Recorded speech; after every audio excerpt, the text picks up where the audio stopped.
Hello. Welcome, Здравствуйте. Nisambula. And to all Sahaj Yogis and Yoginis, Jai Shri Mataji.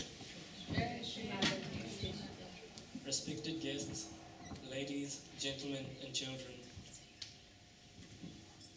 I am Devnot Kumar, also Dev for you this afternoon, and I will be co-hosting today's event with Anastasia.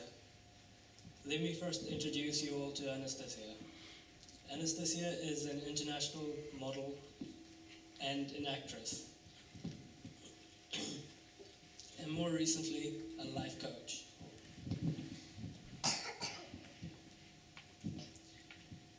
You might recognize Anastasia from West Side, where she starred for 2 seasons, as well as her expansive international modeling world.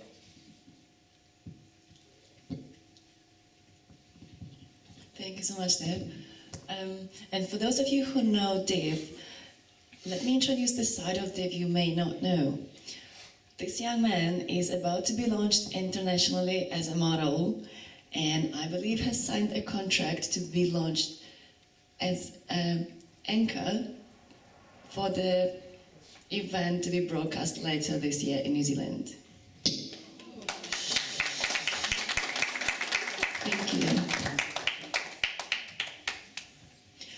The chief guest, invited guests, and friends and families of Mr. Kumar, thank you so very much for being here.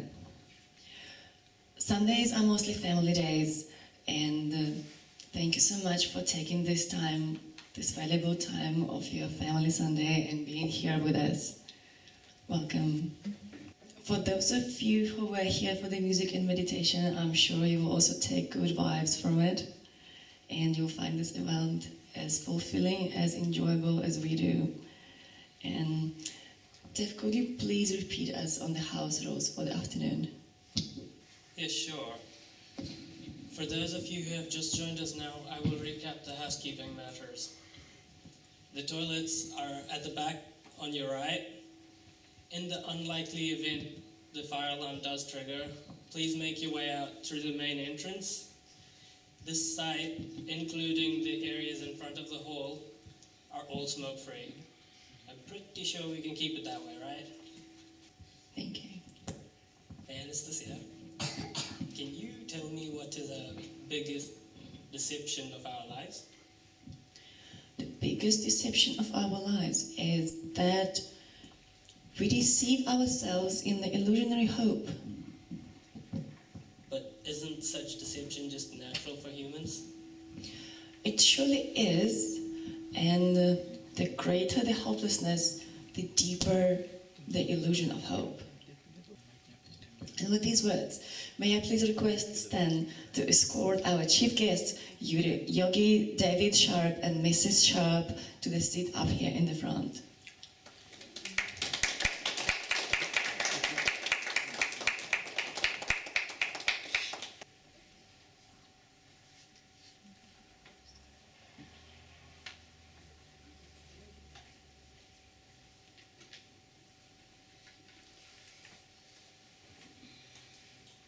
Thank you. May I please request Kyra to please come up and offer garland and tika to our chief guest.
Thank you, Karen.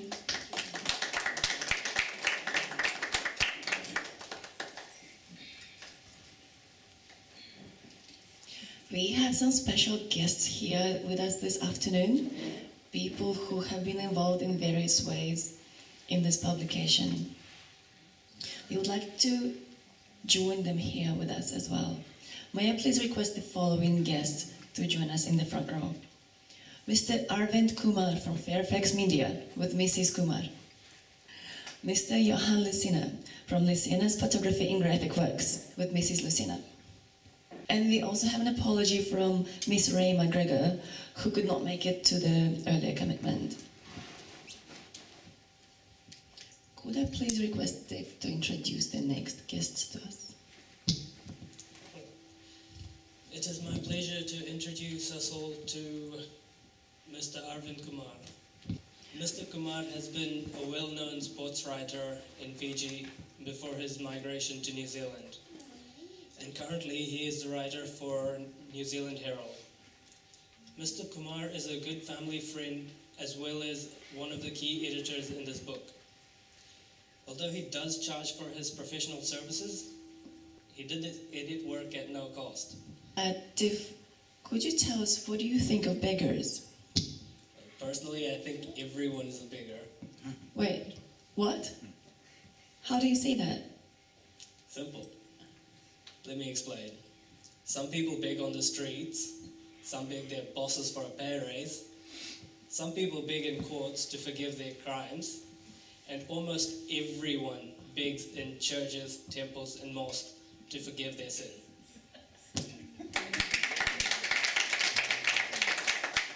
Sounds interesting, but true. Cannot disagree. We are really excited to hear how the process of shooting for the book cover went. When Mr. Kumar made us take at least 30 shots before he was satisfied, is that right? Sure, it's worth it. Ladies and gentlemen, I would like to invite Mrs. Sarita Kumar, who is the trustee of Literacy for Kids organization. Thank you. If she could tell us a couple of words about Literacy for Kids and how it is linked to today's event, please. The chief guest, invited guests, families and friends. It is my pleasure to introduce the mission, vision and goals of Literacy for Kids, a charitable organization. Literacy for Kids was registered in 2012 under the New Zealand Trustees Act. I'm one of the trustees of the organization, the other being my husband, Satendra. The first major donor for Literacy for Kids was an Auckland-based solicitor, Mr. Aaron Kashyap of Kashyap Laws. Mr. Kashyap registered the charitable trust as well as completed the trust deed, all free of charge. So thank you, Mr. Aaron. Thank you so much. Prior to the registration of the trust, Satendra Austin had been involved with helping schools in Fiji since 1985, providing Duck Shield and Ducks Trophy each year to Loma Primary School and Valley High School, and sending books, stationery, and used computers to various rural schools. Since 2013, this has been done through Literacy for Kids. Literacy for Kids, the vision is to realize the child's maximum potential through increased literacy. And its motto is, reading a book is actually writing your destiny. The organization's mission statement is to provide assistance to children to help improve their literacy that will enable them to realize their potential. The primary objective of the trust is to raise funds and provide assistance to needy children to enhance literacy among the children of Indo-Pacific, including New Zealand descent. To kick off the initiative, Stan has dedicated significant sales profits from this newest book that of course will be launched today to the trust. Our first task on hand is to register Literacy for Kids as tax-exempt entity so that our donors can claim tax refunds for any donations. To this effect, we are seeking an accountant who can help us make this submission to the IRD for the required approval. So if there's an accountant amongst us here who would like to volunteer to help Literacy for Kids with this, you're most welcome. You can contact me or simply visit www.literacyforkids.org for our contact details. S10 has not only dedicated the sales profits from the book to our organization, but for the first 10 books, he has offered total sales proceeds for Literacy for Kids. We intend to auction some of these books, the very first copies of the book today, to help us raise money. I look forward to your continued support for Literacy for Kids. May God bless you all.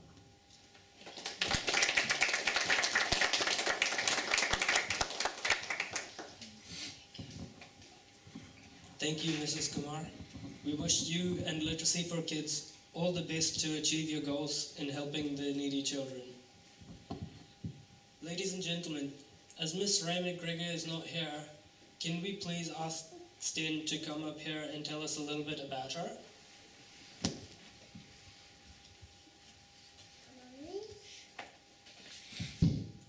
Thank you, Dave and Anna. Invited guests, chief guest. It is indeed a pleasure for me to introduce or speak about Miss Ray McGregor. As a member of New Zealand Writers Guild, I have been able to meet several well-known authors and publishers in Trans-Tasman, but none more inspiring than Miss McGregor. She is a highly rated New Zealand writer as well as a manuscript editor. Some of her best-known publications include The Raider Man and Shrewd Sanctity, which has been international seller. When I first met Ray and discussed with her my project and how I wanted to use this to leverage literacy in kids, she immediately lent her support both professionally as well as personally at a very nominal fee or cost. Initially, the book had about 380 to 400 pages. She asked me to remove a large section of the book. Now, this part of the book did not directly impact the main character or the child character in the book, nor did it discuss the issues raised in the book. But it was a section that was very close to my heart. The issues discussed in that section was very close to my heart, and I made no secret. I advised Miss McGregor of that. Her advice was, and let me quote her, Stan, just as not every handsome man and every beautiful woman become good couples, so does not a good story always fit in, marry into a nice novel. So learn to kill your darling if you want to be a good writer. That was her advice to me. I had to swallow a bitter pill and take off that section of the book. And believe me, reading the book now, I think I made the right decision. Unfortunately, she is not here today, but I want to acknowledge all the professional advice and help she gave me in getting the book to the stage it has attained. And for all the hard work she did herself, editing, doing the manuscript edit of the book, which is one of the harder parts of publishing a book. So, Ms. McGregor, thank you so much. And yeah, that's pretty much her.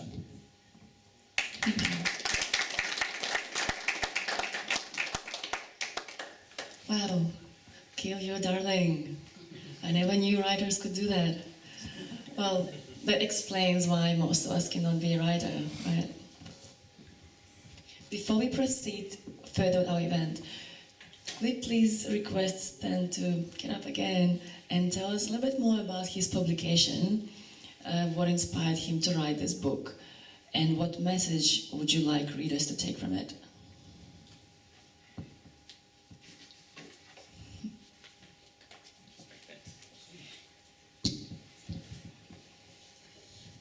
Thank you again, Anna, the chief guest, invited guests, families and friends, and all my friends and families and social media followers who are watching live today.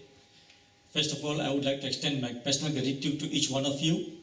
Your being here today or watching live really means a lot to me and my family, so thank you so much for that.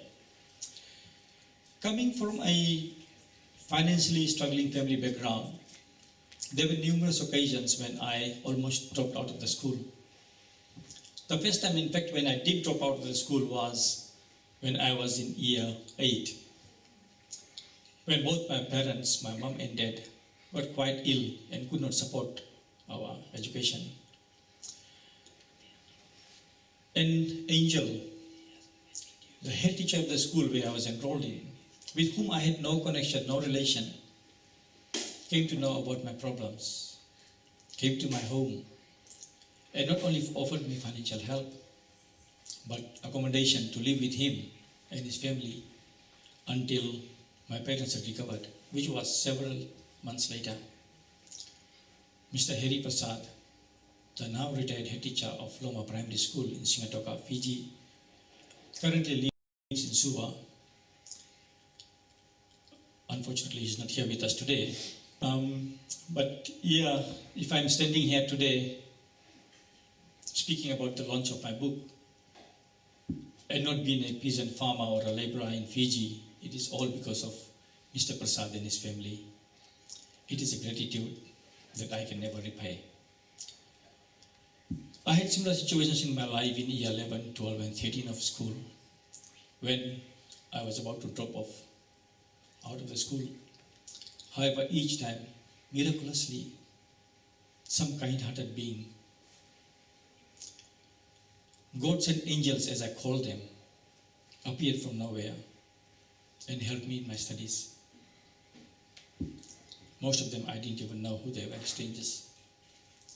After doing my studies, after finishing my studies, when I started work, I thought I will try to repay the gratitude my angels had showered upon me. But then I realized I could not. Either they were financially so well off, they didn't need my help, or by then some of them had gone, and I remain indebted to them forever. I love writing. I remember some years back, or some long years back, working for a bank then, I prepared a financial proposal for the bank's board to consider. It was 36 pages long. And the only compliment I got from my deputy CEO of the bank was when he called me in his office and reminded me I'm supposed to be a business analyst and not a book writer. I still remember that day. And the other day, I texted him, I said, basically, this is what you had said to me. In 2014, I went to Fiji. I went to Suva, which is the capital, and on the streets, I saw a young boy begging. I went to him, up to him, dropped him a gold coin, and had a brief chat with him.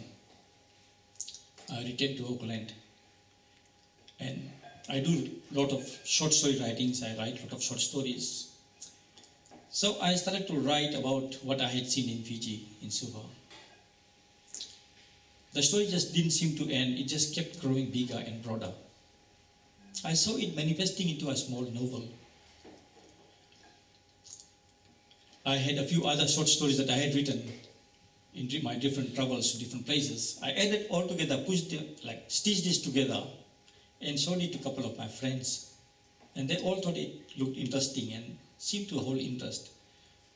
So I sat back and started to think whether I can use that to repay the gratitude, not to the angels who had helped me, but to the society or the community which as a whole had helped me when I was struggling in my studies. That's when the idea of using this book to help the needy kids manifested within me. This book is a fiction. However, many of us, especially those born in the developing or underdeveloped countries, will find a large part of the book touching their lives or touching the surroundings where they come from. No matter who you are, a taxi driver, business executive, a banker, a policeman, a doctor, whether you are a teacher or a student. Are you the person who fills your pocket or goes through your handbag or purse when you see a beggar on the street? Or are you the one who tells the face on the other side when you see one? Irrespective of who you are, I think you will find your character in this book, not from your perspective, but from the perspective of that young boy I saw on the streets. I hope the children who read this book, especially children who feel they have been let down by the society, children who long for education, for literacy, but have no means, children who continue to suffer in silence. I hope they read this book and find some strength to be able to change their destiny. For the adults, I hope this will make us realize that there is a lot of work to be done out there. On a personal note, as a ex-board of trustee of a New Zealand school, let me say this. Whilst we talk about developing and underdeveloping countries, in our country here, a developed nation, what we see is just a rosy picture.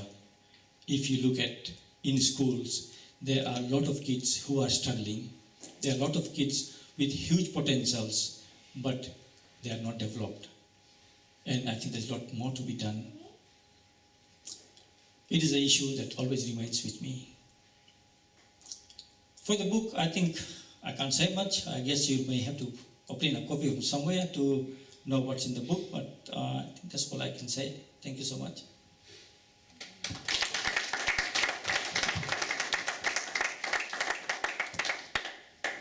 Thank you, Stan. What an inspiring thought. To pass the fruits of all the years of your hard work and to dedicate it to those children in need is really something very, very special. Ladies and gentlemen, as we draw closer to our main event, can we please get Mr. Kumar to stand up once again to introduce to us our chief guest? Just won't let you sit down. Sorry, guys. Ladies and gentlemen, it is an honor, privilege, and with due respect that I introduce our chief guest, Yogi Uncle David Sharp. Uncle David, as he is fondly known as among the Sahaj Yogis in New Zealand and Australia, was born in London, England. His father was a design teacher. Uncle David and his family, Uncle David was still young when his family moved to South London. In 1960, Uncle David moved to New Zealand. He stayed here for some time and then went and lived in Australia for a while and worked in the sugar industry. Then Uncle David came back, realizing that New Zealand probably was a better place than Australia. And he's been here since. He's been a Sahaj Yogi for almost 4 decades now, almost 40 years. Uncle David says that he had always been a seeker. He always knew that in life there was something more deeper and a truth that he was searching for, and says that he found that path as soon as he got his self-realization through Sahaj Yoga. Uncle David is married to Auntie Trish, who is from New Plymouth, and she's been a Sahaj Yogini for 35 years. So yeah, it's an honor for me to have Uncle David and Auntie Trish here on this very special occasion for me and my family. Uncle David, so much, and may I please ask you to come and say a few words and watch the book.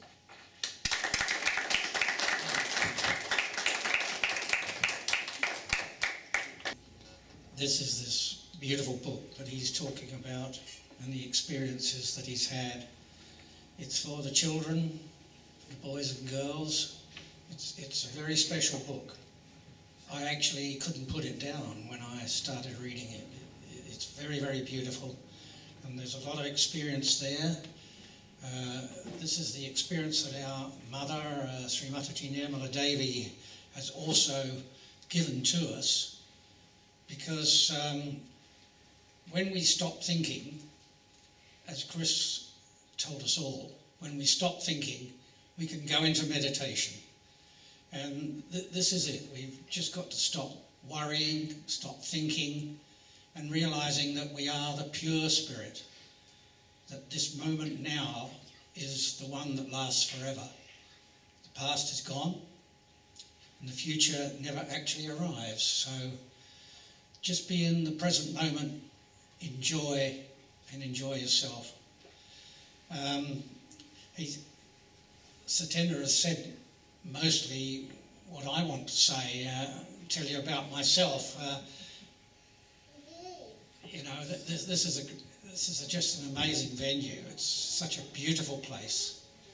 As Sahaja Yogis, we learn to feel the beauty of places, feel auspiciousness around us, and that's what I feel today. Very, very auspicious event, this. And this book is a very beautiful book. So I recommend personally that you read it, buy it if you like, if you can, because that will go to helping children to learn to read and write and to live. And what I would like to say is that it's about this Indian boy who was born in Fiji, and what he did do was he had a marvellous heart, which is what Satendra is giving us. That this young boy, he had all sorts of difficulties. He had an amazing journey. This book is so worthwhile reading, that this journey it doesn't stop. I mean, this is what hope is about. And this boy, he has beautiful principles, and he sticks by these principles. He even forgives those who are really unkind to him, and on his journey through life, because it covers a couple of years, and he struggles and struggles, looking for his mother and looking for the truth, and hoping that he will find nice things happening to him.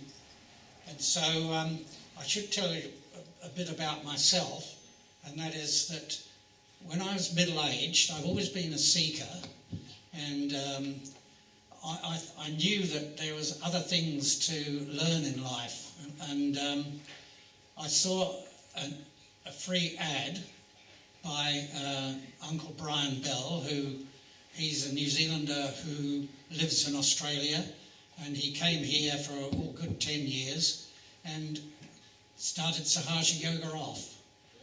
And that's where I came in. So, as I say, I was a seeker, and I saw an ad for this Sahaja Yoga, and Uncle Brian was the speaker, and so I got my self-realisation and learned about Sahaja Yoga. So what did happen was, after 3 days, I thought, I haven't had a beer. I was a regular drinker. I wasn't an alcoholic, but I was a regular drinker. And after, every other day, or at least, there weren't many days in between, I can tell you, but I used to enjoy maybe more than one bottle. And in those days, there was 6 o'clock closing, and we all used to head down and go mad and drink as much as we could between probably after 5 and 6. Yeah, it was funny, but it wasn't funny in a way, because it was true. But there we are. A lot of truth is humorous, isn't it? So I rang Uncle Brian and said that, I've just realised I haven't had a beer, and I've tried a beer, and I thought, gosh, I don't think I want any more of this. And this is actually nearly 40 years ago, so I haven't had a drink since then, and I thought, I just do not need this. Deep down inside me, my mother was telling me that you don't need this. And he said to me, well, I had a similar experience. I was a chain smoker and I had cigarettes going all over the place. And he said, when I got my realisation, I realised too that I hadn't had a cigarette for a few days. So he said the same thing, that when he got his realisation, he gave up smoking. So that was for both of us, more than 35 years ago, that we both realised that alcohol and tobacco are against what we wanted to do, which was to find the truth about life and find a new way to live and help others, which is what Satendra is doing for these children. So the whole thing about life is love, really. Love is the simplicity of everything, of all religions. Some religions don't believe this, of course, but I won't talk too much, I won't keep you too long, but I really feel that this is an amazing opportunity for me to be asked to do this. So I thank Satendra, and I thank all the Sahaja yogis and all people who've come today and have got their realisation. I hope that you can all develop and feel these beautiful things that have happened. Since I received my self-realisation, I've often feel, even now, as an 85-year-old, sorry about that, but yes, over these years, I've really enjoyed myself. I feel the joy of life, and that's what we want everyone to do, is to feel the joy of life and how we should all look after one another, love one another, look after the children in particular, and bring the children up with these beautiful thoughts and beautiful actions, because the children are the next generation, of course. And this is where Sahaja Yoga comes in. It looks after all generations. I think on that note, I should stop now, because I've probably been speaking too much. I've got some notes here which I wanted to stick to, but I haven't stuck to those. But I've said what I need to say. And thanks Satendra again. Again, this is a very great book, a very important book, and I feel very privileged to be here to talk to you like this about this book. So if you see it, if you order it, if you see it on the internet even, read it. It's very worthwhile. The boy is such a beautiful boy. He has these same Sahaja principles that we've been talking about and that Chris mentioned. So this is your journey, and may you all enjoy yourselves. And I'll end it there. So thank you very much, everyone.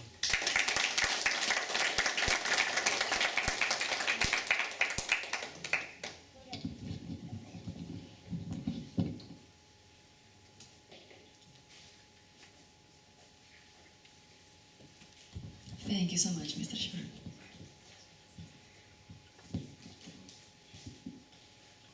Thank you, Uncle David. Your words of wisdom has always inspired us, the Yuva Shakti from Sahaja Yoga, as well as all Sahaja Yogis and Yoginis in New Zealand. And what an insight of the book you have provided, and how it links into the works of nature.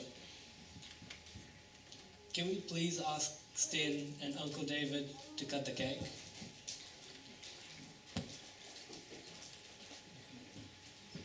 Ladies and gentlemen, after all the wait, the beggar has arrived. Just remember, the beggar will transform your thoughts. He'll demolish your ego.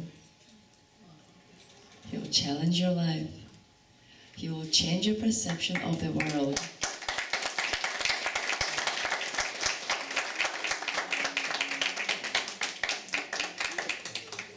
Are you ready to meet him?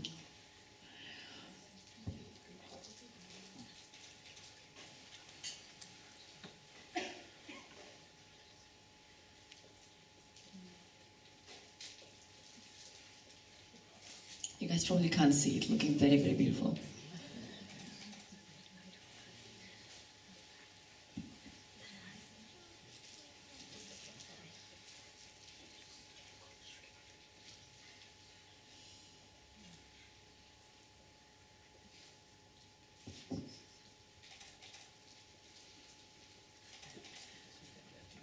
Once again, thank you all so much for coming and helping make this day a very special one for Mr. Kumar and for all of us. Special thanks to friends and families who assisted in preparation to this event, and Mr. Greens Marshall for conducting the meditation and music. Thank you.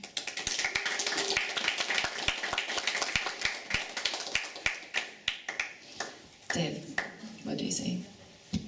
Well, Anna, just a word of caution. The beggar, he is enchanting. His mere dance steps would turn others into a Mexican wave, and his tiny teardrop would turn yours into the mighty Nile. So be ready to experience. And not forgetting, thanks to friends, families and colleagues from other parts of New Zealand, from Australia, USA, Canada, Fiji, Singapore, Nepal and India, who have joined us live on Facebook to witness this event. And also, on that note, can we get Mr. Johannes Lucena and Mr. Arvind Kumar to please come up to receive a token from Sten. Thank you.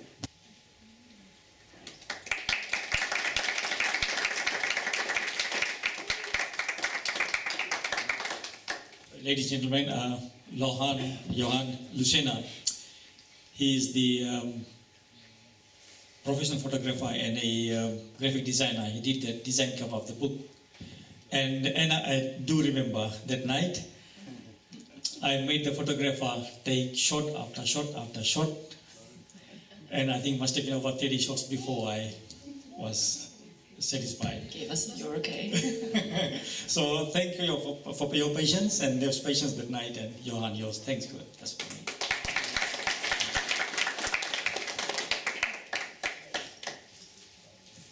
And friends, as Arvind, he was introduced in his absence from Fairfax Media.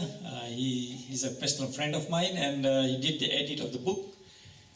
So Arvind, thanks a lot for you. For all your help.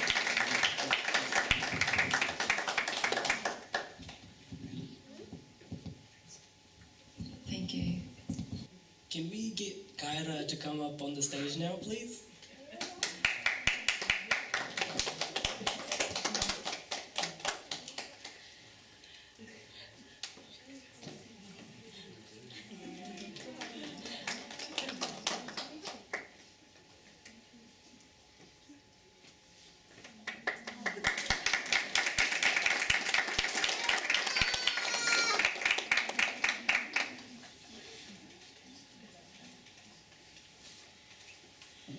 Once again, friends and families of Mr. Kumar, thank you so much for taking this time on your Sunday today and being with us.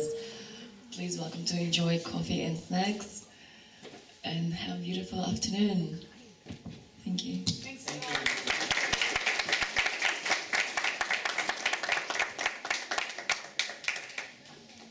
Thank you all. And just one little note from Sten. There is a book at the back of the hall. He would like all the guests here present today to sign a copy of that. This is a book signing with a little bit of a difference. All the guests to provide an autograph to the author. So, thank you all.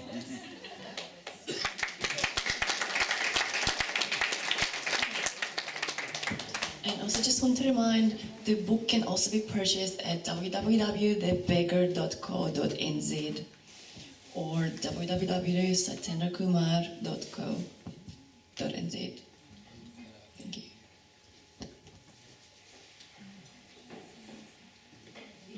Yes, yes.